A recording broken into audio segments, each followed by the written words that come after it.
Good morning, Hornets, and welcome back to VCHS. We have 4 days till spring break, so let's finish out this week. We're your host, Elena. And I'm Ryder Tucker. Let's start out with today's lunch. Today you will be enjoying a breakfast tornado, potatoes, scrambled eggs, juice blend cereal bar, mandarin oranges, and a cold milk. Now let's jump into today's celebrations with these holidays.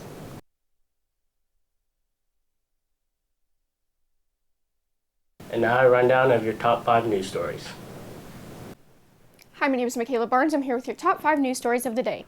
Number 1, phone bans in schools are becoming a popular debate for state legislatures. Number 2, Macy stores to close another 150 plus stores nationwide. Number 3, the Andover YMCA to reopen in May 2 years after being hit by a tornado. Number 4, Wendy's to use surge pricing beginning next year. Your meal will cost more during busy times. Number 5, Tanganyika to welcome 2 baby giraffes for the 2024 season. Next, here's today's word and quote of the day. This week's word of the week is deference. Humble submission and respect. Do one thing every day that scares you. Eleanor Roosevelt. The stranded island conversation is continuing from last week. Let's see who some of your favorite teachers would choose to be stuck on a desert island with.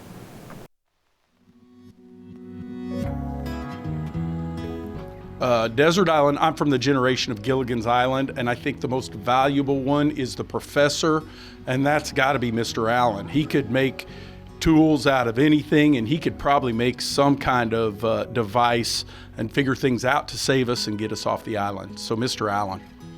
This is Miss Pound. So if I was stranded on an island, I could only take one teacher with me. They told me I could pick 2. Okay. So 1, I would pick Cavella because he's techie, he's pretty handy, he knows how to fix things. But if I would pick Miss Ballard because she means business, she gets stuff done, and she's fun to talk to too.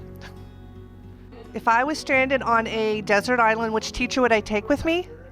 I would take Mr. Allen because I think he would know how to create stuff that we could live, and I wouldn't die. Yeah. What's the question? If you were stranded on an island, what teacher would you bring with you? Well, I'm going to bring Miss Bowen. We're going to go. It's that time of week again. Tune Tuesday.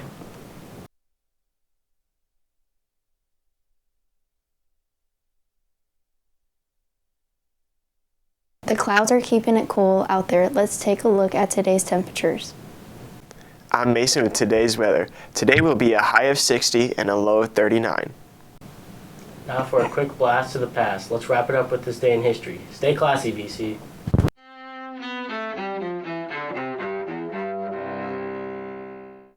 March 5th, 1770. The Boston Massacre takes place, an event that contributes to the outbreak of the American Revolution a few years later. It happens when British soldiers in Boston, taunted by a crowd of American colonists, open fire and kill 5 people. 1946. In Fulton, Missouri, Britain's Winston Churchill warns about the Soviet Union's growing influence in Eastern Europe after World War II. From Stettin in the Baltic to Trieste in the Adriatic, an iron curtain has descended across the continent. 1953.